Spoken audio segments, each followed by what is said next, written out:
You said one question you had going into the game was, and it was a late addition, right? How well can they run the ball without CMC? Yeah. I think you got it. Your answer is a resounding yes, or they can run it great. Absolutely. And I was going to say CMC and a ham sandwich is the best running back room in the NFL. Like, let's be real about that. Okay. Like CMC and Jordan Mason, it's not even close. And it was a question. I thought Jordan Mason would perform well. I mean, it's so well that I actually I picked him up on fantasy last week. I played him over Garrett Wilson and Brandon Ayuk in my flex. I did think he could, be productive. I didn't completely think he would do exactly what he did. I want to take a second to shout out today's sponsor, Underdog Fantasy.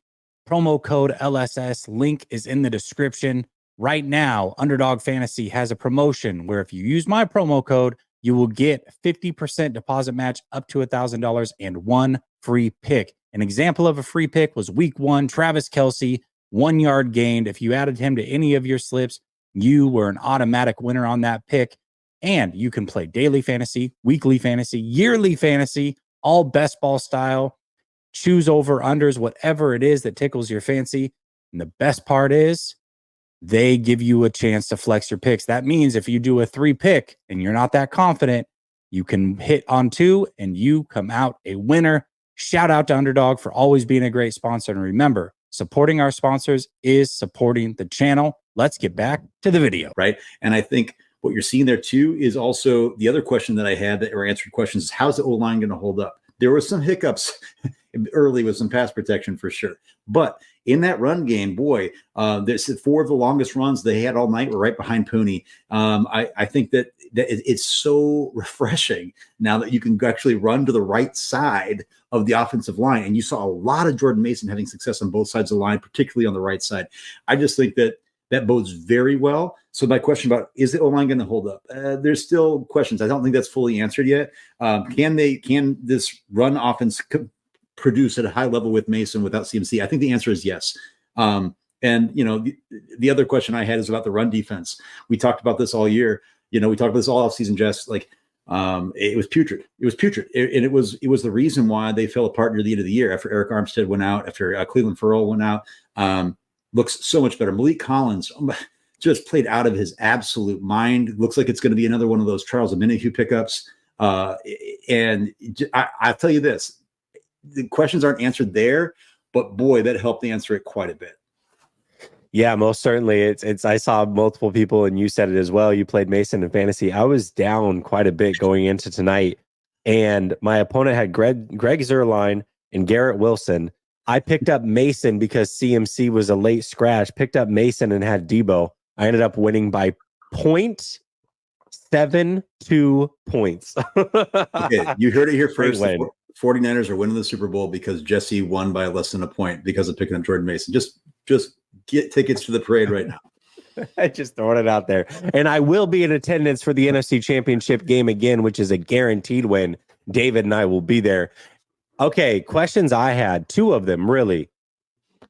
How would the run defense hold up? And you talked about it as well, but this is something that last year when we looked at the run defense, it wasn't often that we got to see the run defense really tested because the 49ers were blowing a lot of teams out. However, in the few games where things got close, the run defense was very shaky at times, okay?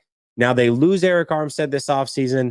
They go in and add a guy like Malik Collins, played phenomenal today, by the way. They have some other changes along the defensive line.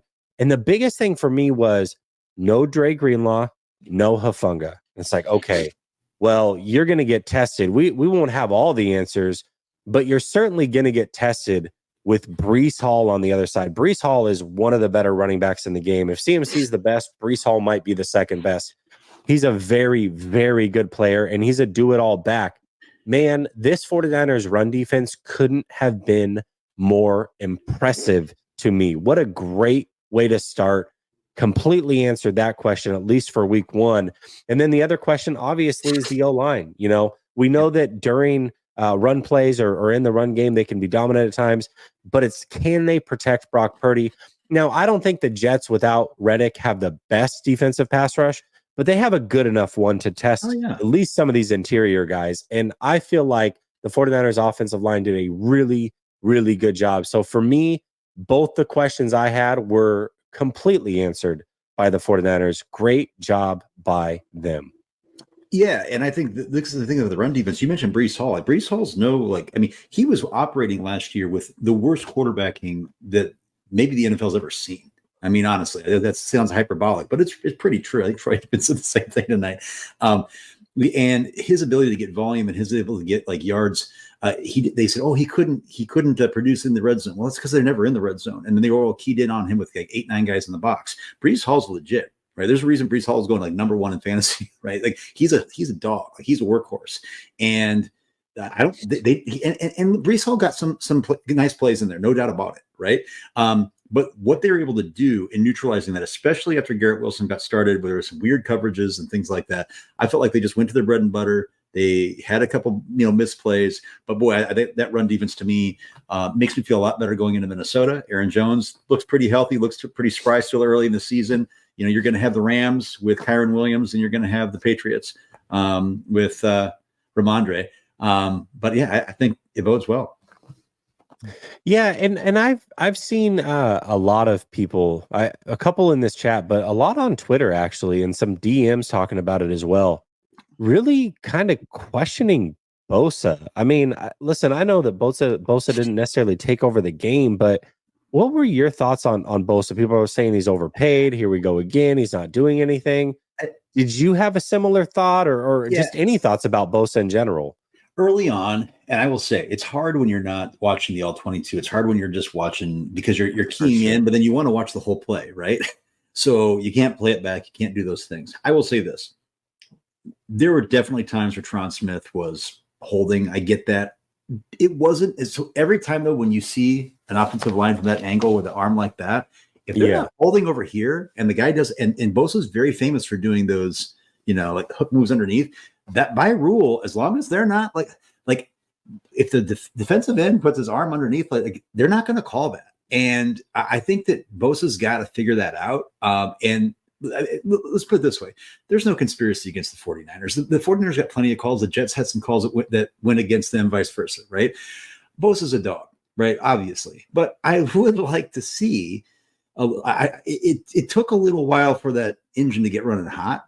And it took a little while last year too, let's be honest. And we need, if we're only rushing 4, and the Niners love to do that. They love to predicate their defense, and you want to do that. They have to be able to trust that there's a little bit more disruption than I think there was tonight earlier, but I'm not panicking. Yeah, I guess I didn't really pay attention either way to Bosa. Like, I guess if they had lost, maybe it would have been a topic for me to bring up, but I didn't look at it like, oh my God, like, they're just overpaying Bosa, man. He just can't get anything done. I felt like there were times that he definitely helped pressure the one early in the game, had a great pressure early in the game. And then I think there were a couple times he was probably held. Again, I'll watch the all-22 and make a decision there, but I thought Bosa was fine. And really the run defense as a whole was good, which means Bosa was a part of that as well, I got to imagine. So it is hard to single out one player. And I know that they're paying Bosa a lot of money and you expect sacks and all these things. Listen, I don't want to be the guy to come back later and be like, well, we should have noticed these things. I mean, just because we were winning, here we go. We were masking these problems. I'm the first one to call out like, hey, I don't care if we won. I see this as an issue. I don't necessarily see it as an issue. I actually look at it, and I got a comment later and I'll save it. But I think for as bad as Bosa played, I'm fine with it, I guess. I just, a lot of people really had issues with his play tonight, and I guess I wasn't one of them. So